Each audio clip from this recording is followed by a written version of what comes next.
예, 불안한 정시가 이어지고 있습니다. 우리 연휴 기간 동안 지난 주말 이틀간 유럽 정시, 미국 정시 하락을 오늘 하루 동안에 이틀치를 소화하느라고 시장이 매우 버거워하고 있습니다. 어쨌든 지난 이틀간 연휴 기간 동안의 세계 정시의 조정폭은 어쨌든 우리 정시가 동조화로 인해서 소화시켜야 할 부분입니다.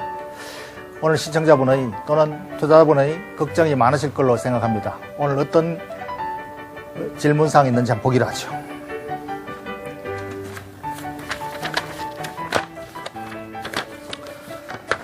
코스피가 푹석 주저앉았습니다. 예, 의의가 아주 걱정스럽군요. 도대체 바닥은 어디일까요?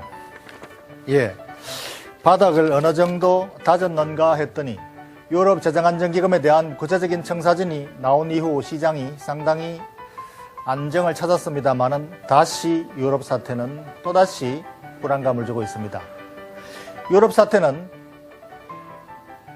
허들 레이스, 허들 경주와 같습니다. 하나의 장애물을 넘으면 또 다른 장애물. 그러나 큰 장애물 하나는 넘었다고 생각했는데 또 다른 장애물이 버티고 있군요. 그래서 시장은 이 장애물이 완전히 통과할 때까지는 불확실성이 이어질 것으로 봅니다. 장애물이 상당히 많군요. 이번 장애물은 그리스가 다시 또 디폴트 우려감, 이것은 어제 오늘 얘기가 아닙니다만은 어쨌든 간에 그리스, 유럽 문제는 전 세계 시장에 걱정거리고 볼모가 되어 있습니다.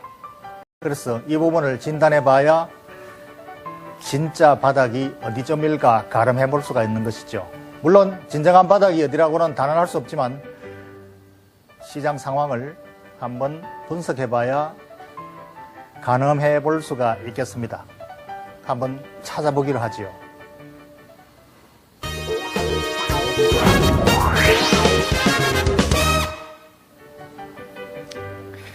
유럽의 금융위기는 전 유럽으로 확산되어 있으면서 어디서 불이 터질지 모르지만 가장 중요한 것은 은행권의 연쇄 파산을 막아야 되겠다는 이러한 큰 물줄기를 잡으려고 굉장히 노력하고 있습니다만은 그 중심지에 그리스가 있고 그리스 디폴트는 하루하루 시간이 지날수록 큰 개선의 움직임이 안 보인다.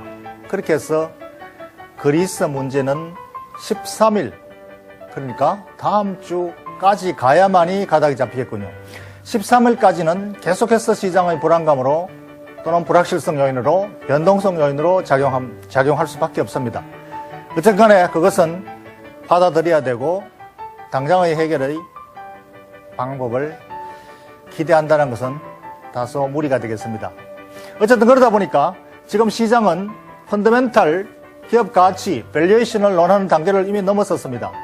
그러니까 지금 시장은 시장 요인이고 불안 요인이고 시장 전체 요인이지 기업 요인이나 개별 기업의 요인이나 또는 펀더멘탈 요인이 아니다라고 봐야 되겠습니다. 그래서 지금은 변동성, 유동성의 힘이 훨씬 더 커져버렸기 때문에 차트가 더 중요하고 심리가 더 중요하고 어쩔 수 없이 그것을 한번 찾아봐야 되겠습니다. 그래서 지금 다우지수 차트, 세계 정시의 가장 중심점이죠. 다우지수 차트는 이미 지난번에도 한번 봤습니다만은 큰 흐름으로 봐서 헤드 앤드 숄더를 그려버렸다. 그러니까 큰 변곡점을 한번 형성했다라는 측면에서 약세장으로 기울었다. 그러나 이 약세장이 기울은 것은 다시 플랫폼 중간 단계에서 잠시 쉬고 있으나 여기서 반등을 할 수 있을 것인지 계속 추락할 것인지 이것은 역시 기술적인 분석입니다. 그래서 만약에 펀더멘털에서 해결책이 나온다면은 이것은 차트는 틀린 것이 될 것이고 펀더멘털에서 우리가 기대하는 수준에 미흡해서 시간을 계속 끈다면은 아마 이 차트는 맞아 떨어지는 것이 될 것입니다. 그래서 차트는 차트로서 봐야 된다. 지금 전 저점 단기적으로 이중 더블탑 쌍봉을 그려버리고 다시 내려오면서 또다시 쌍봉을 그린 상태로 오기 때문에 이것은 어떤 차트 분석가도 하락 추세가 이어진다라고 해석하는 것이 정통 해설 방법입니다.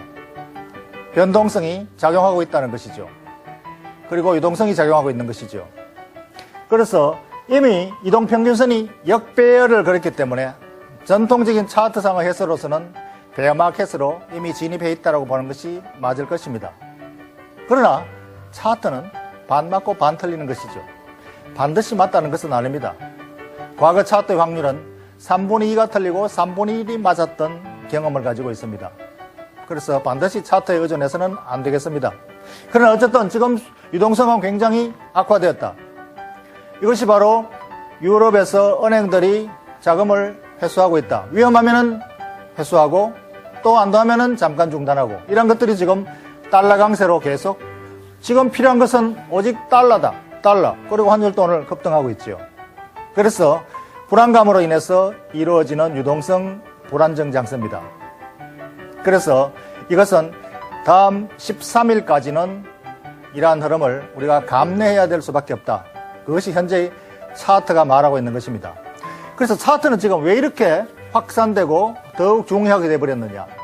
지금 현재 펀드들이 대부분 개별 종목보다는 묶음으로 매매하고 있습니다. 시장 전체를 팔고 시장 전체를 사고 이것이 반복되는 것이고 ETF, 큰 지수 쪽에서도 작은 묶음으로 ETF를 사고 팔고 결국은 전부 다가 덩치로 뭉치로 팔고 사고 하기 때문에 개별 종목에 대한 밸류에이션이 별로 의미가 없어졌습니다. 물론 밸류에이션으로 지금 현재의 저평가 상태에 들어와 있고 시장은 밸류에이션을 반영하고 있지 않습니다. 그러나 기관들의 펀드 매니저들의 매매 패턴이 묶음으로 시장 전체를 팔고 사고 하기 때문에 변동성이 매우 커져 있을 수밖에 없다. 그리고 이 ETF의 특성은 그냥 단순히 한 묶음을 묶는 것이 아니라 대부분 레버리지를 쓰고 있습니다. 2배 내지 3배의 레버리지를 쓴 것이 바로 우리 시장의 ETF뿐 아니고 유럽의 ETF, 미국 시장의 ETF, 모든 전 세계 ETF 파생 상품이 다 레버리지를 쓰고 있기 때문이죠. 그러니까 2배, 3배의 레버리지를 쓰고 있는 것이기 때문에 시장의 영향은 훨씬 더 크게 나타나고 있는 것입니다. 그래서 이것은 현재의 주식시장 자체가 유동성을 키워놨기 때문에 변동성은 매우 커져 있어서 어쩔 수 없이가 우리가 받아들여야 할 수밖에 없다. 그래서 이것은 우리가 받아들일 것은 받아들이는 것입니다. 결론 보겠습니다.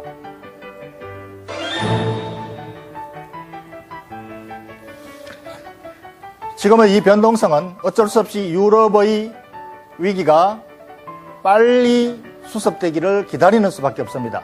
좀 더 기다려야 된다. 그 기다리는 동안 시장은 약세로 조금씩 흘러갈 것입니다. 그러나 유럽의 사태가 수습이 가닥이 잡힌다면 다시 적정 밸류에이션으로 올라가서 적정 밸류에이션으로 수렴할 것입니다. 그래서 지금 당장은 시장은 기다려야 되고 견뎌야 된다. 그리고 지금 견뎌내는데 가장 안정적인 주식 피난처는 고배당주입니다.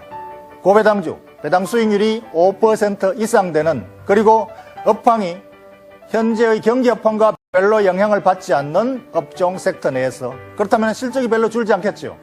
그러한 실적을 근거로 해서 배당을 똑같이 준다면 배당 수익률은 주가가 떨어질수록 배당 수익률은 올라가게 됩니다. 지금 현재의 유틸리티주의 배당 수익률은 채권보다도 높고 매우 높은 5% 이상의 배당 수익률을 보여주고 있습니다.